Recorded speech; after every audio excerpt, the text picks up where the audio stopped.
మనము కూడా అంతే. దేవుడు నీతో మాట్లాడినప్పుడు తండ్రి స్వరము వినపడగానే నువ్వు దాన్ని పట్టుకో. నీ జీవితం బాగుంటుంది, నీ బ్రతుకులు బాగుంటాయి. నేను ఒక మాట చెప్పి నేను ముగిస్తా. సాతానుగాడు ఎంతమందిని నాశనం చేస్తాడో అంత శిక్ష దేవుడు వాడికి ఇస్తాడు.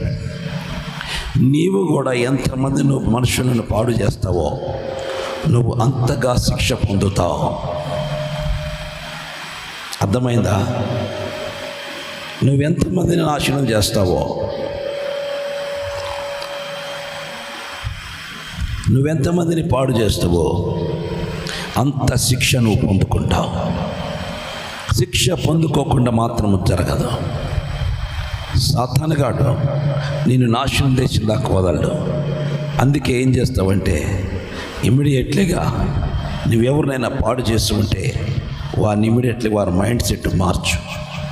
నేను తప్పు చేశానమ్మా నీ మీద, ఇదిగో తప్పుగా బిహేవ్ చేశాను రా, ఇదిగో నన్ను క్షమించు, ఏదో పొరపాటుగా నేనే మోసపోయాను, నిన్ను భ్రమపరిచాను, నీ జీవితాన్ని ఆలోచన నాశనం చేశాను రా అని వాళ్ళతో మాట్లాడి క్షమాపణ కోరుకొని వెంటనే సిట్రేట్ చేసుకోకపోతే వ్యభిచార ఆత్మ నిన్ను పట్టుకొని నిన్ను రోడ్డు పాలు చేసింది. జాగ్రత్త. మన సంఘంలో అటువంటి వారు ఉండకూడదు. ముఖ్యంగా యవ్వన బిడ్డల తలంపుల్లో జాగ్రత్తలు చూసుకోవాలి, వారి ఆలోచనలు జాగ్రత్తగా చూసుకోవాలి. నేను ఇన్నిసార్లు మీకు ఇదే మాట చెప్తున్నానంటే ఏదో ఒకటి జరగబోతుందని గుర్తుపెట్టుకో.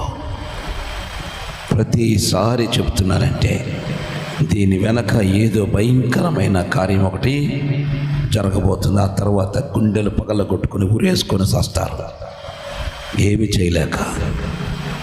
ఆయన ప్రతిసారి దేవుడు నన్ను ఇదే ఎంకరేజ్ చేస్తున్నాడు. ఆయన యవ్వన బిడ్డలారా, దేవుని సన్నిధిలో ఒక బలమైన సాధనంగా ఉండండి. మార్చుకోండి మీ తలంపులు, మీ ఆలోచనలు, లేదా చేస్తారు. మరలా చెప్తున్నా, ఏ కళ్ళతో నువ్వు ఆకర్షించబడుతున్నావో ఆ కళ్ళే దేవుడు పొడుస్తాడు. ఏ కళ్ళు చూసి నువ్వు మోసపోతున్నావో ఆ కళ్ళే లేకుండా చేస్తాడు దేవుడు. నిన్ను గుడ్డివాణ్ణి చేసి అయినా సరే నిన్ను పరలోకంలో కూర్చోబెడతా. దేవుని స్తుతి కలుగునగాక. హల్లెలూయా.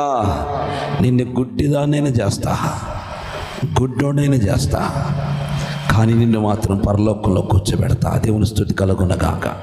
హల్లెలూయా.